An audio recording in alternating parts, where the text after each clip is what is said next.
Hello there, and welcome to Shadowrun Returns. So, Shadowrun Returns is a game I haven't played before, and I was introduced to it relatively recently, and I really do like it. So, we're going to play it and have a good go. So, Shadowrun Returns, we're going to play the Dead Man's Switch campaign. It's made by Harebrained Schemes. Alright, so it says, in the urban sprawl of the Seattle Metroplex, the search for a mysterious killer sets you on the trail that leads from the darkest slums of the city to the most powerful megacorps. You will need to tread carefully, enlist the aid of other runners, and master the powerful forces of technology and magic in order to emerge from the shadows of Seattle unscathed. Interesting, let's go. So I'm going to play it on normal difficulty because I haven't actually played it at all. I have played the other mission a little bit just to get used to the controls, but there we go. Okay, so let's pick our character. What have we got? Yeah, let's go female. Here we go. Yes, let's go female character, and let's have human, elf, dwarf, orc, and troll. So this is going to be a quick setup episode, just show you what character we've got, what perks we've got, and whatnots. And there'll be another episode straight after this one with the actual first mission.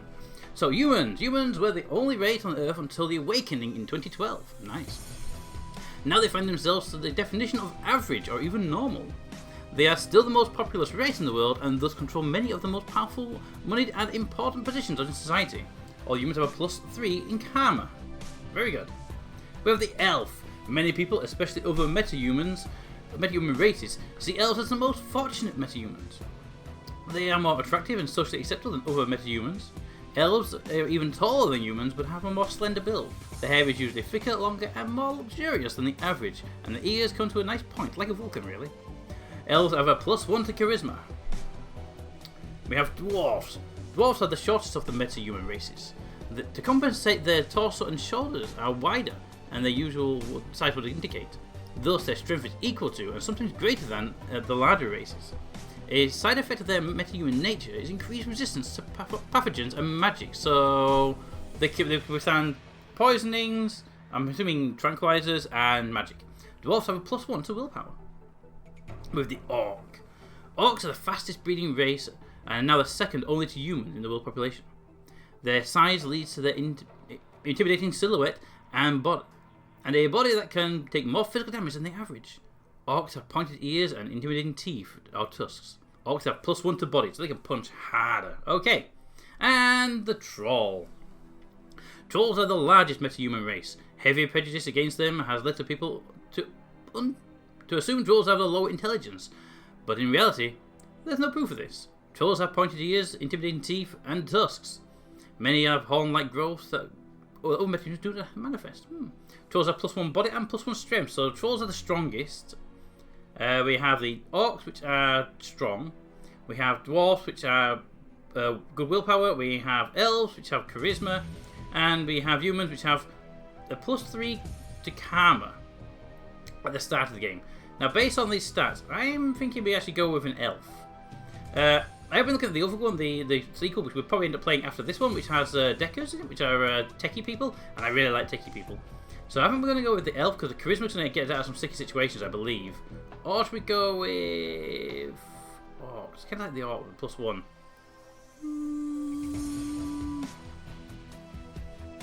Let's see. Trust and orcs, willpower. Actually, I'm thinking willpower.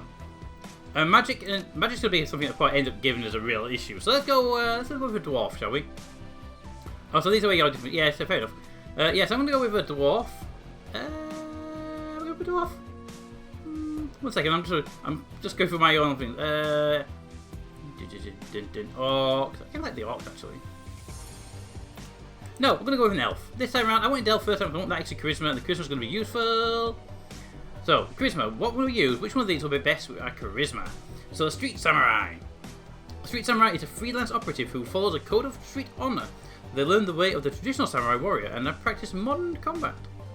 So, they can sell their skills for profit. Basically, they get body and strength. Now, since we have charisma, so that could help with the extra body we might need. We have the mage, which are magical people. Specialized in casting spells, but doesn't mean they can't shoot guns as well. Rather, a magic is the center of their life. Okay, so they get spell casting and whatnots. Then we have the Decker. This is one I really like to use. Deckers use Cyberdeck to jack into the Matrix, the worldwide information grid of computer networks, basically the internet. By projecting their minds into the electrical world, deckers can find secrets others keep hidden away. They use programs and expert systems to fight up. Okay, basically they're hackers, but with a brain hacker. We have the shaman. The shaman believes that magic comes from a great totem spirit that guide their life paths. Bear, cat, coyote, exactly, etc. Shaman's relationships with their totems allow them to summon spirits. Okay, so they can actually summon things. That key attribute is charisma, which is going to be potentially useful. That one was intelligence. So we have a person who's got +1 charisma. That actually could be useful. The rigger uses sabotage to jack their mind into and control small robot-like devices. So they're basically drone control. And physically adept. Adepts are magically active characters who focus their magic internally to develop the utmost potential. And then none, if you feel comfortable with the way your character is. Okay, so we have an elf who has a +1 to charisma. Let's go with a shaman then.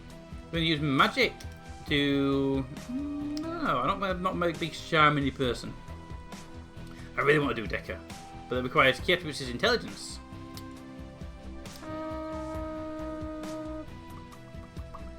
Yeah, I'm going to go Decker. I like Deckers. Deckers are good. Okay, ooh, no face. Oh, we can... we can change. Okay, fine. Let's find somebody who looks more like a Decker. Somebody a bit more like a techie person. Techie person. Here, techie. Here, techie. I like the goggles. So I pull the goggles down, and then you can see the matrix. Maybe. Yes. Let's go with the goggle person. Goggle person, it's you. Don't really care about the actual colours. Just go to the auto off. Thank you. So these are what? These they're skin colours. I don't really care about skin colour. Hairstyles. Boom, boom, boom, boom, boom, boom, boom, boom. Looking for something a bit more. I'm gonna jack into the matrix sort of thing. I think. Because that sort of long hair sort of hide the port. I'm assuming there's a port they use to connect up of some kind. Colour, let's go for something hacker red. Any red? Bright red? That was a ginger. Hacker red, there we go. And we don't have any horns and stuff. Continue to the stats. Karma represents experience. Okay, so Karma is experience points. They can improve from 4 to 5, and 5 requires you to spend 5 points. Okay, so each level we go up requires an exponential growth in... Fair enough. So, our character. Let's start. So we're going to skill up our character, and then we can end when we get the first mission stats, and we'll get straight into the mission afterwards. Excellent. So we currently have body 3, so we can't take much damage. So physical damage, we've got quickness, hit chance in range combat. I like hit chance in range combat. I'll take that, please. Range combat skill. I have 1 karma left.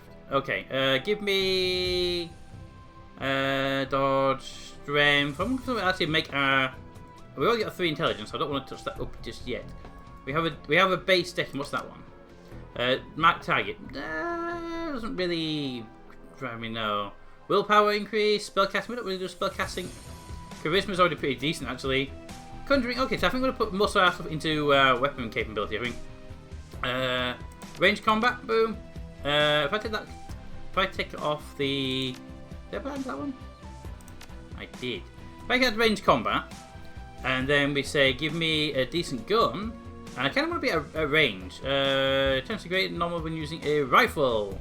I like rifles. SMGs are useful, but I do like rifles. Pistols means you have to be up close. Shotgun's really up close. So let's go with rifle. I do like rifles for these kind of things that make it better. Okay, so we have an aimed shot on rifle. What would that actually give us instead? If I were to go to there, main component use calculate chance. Well, that's a hit chance. I don't really care about the aimed shot as much. I really just care more about actually hitting targets by fire. Because if X comes to stop me anything... Oh, I got 2 more points. Oh yes, I put the 4. Fine. If X comes to stop me anything, it's better to hit than to have a better shot occasionally. So, give me dodge. Means we'll less likely to get hit on something, and give me bonus when using medkits. I would think that's going to be useful. No. It probably would be useful, but no. I can't add that one. Drone control. We don't really need drone control. Spellcasting inside. Conjuring, no. So I can't add any of these, so I might as well give it something up here. Give me a... Is that an aim shot? Aim shot. What's that? Spray and pray. Hits adjacent targets, but accuracy is reduced. And aim shot. So these are all basically aim shots or spread the damage. We might as well add it to the rifle then, because I'm going to end up using rifle most of the time anyway. So confirm my selection. Oh, another screen. Etiquette is about knowing how to behave in various social situations. The right etiquette can give you an edge in certain conversations. Choose an etiquette from the list below. Choosing an etiquette does not cost karma, and each etiquette can only be chosen once. Okay, so we can be corporate, security, gang, socialite, shadowrunner, street, or academic. Quite frankly, the game's Shadowrunner, so I think in our first run we should be able to choose Shadowrunner. Probably not the best option. And I think character name? Let's see, TX Jack. TX Jack. So TX is part of my username, which you're all aware of. It's a thing back to the telecom days of the Morse code and whatnot, and it means transmission. So Transmission Jack. There we go. It'd be Jack as in Jack on the back of the head, not a person name. There we go. Da-da-dun, da-da-dun. Down and out. Your apartment, 3 o'clock in the morning. It's got 4 walls, a roof. It isn't on fire. Always a good combination. Even the cockroaches have fled in the search of better accommodation. Not exactly a runner's dream pad, but right now it's about all you have left. Running in the shadows is all about the feast and famine. One day you're Novahawk working jobs that allow you to eat at fast-dive restaurants. The next, well, you're here. This one's a famine for the ages. Slagging fixer hasn't called. The money's run out. Then some. Sinless and free. Free to starve in the crack society. Something needs to change, and soon. Game has auto-saved. And I think that's where we'll leave the episode, and we'll come straight back and do another episode where we actually start this mission. So now all the character creation's been done, so if you want to know the character creation stuff, all done. But until next time, and I hope you go over to the other episodes, so until then, comments in the comments. Thanks for watching, and I'll see you next time.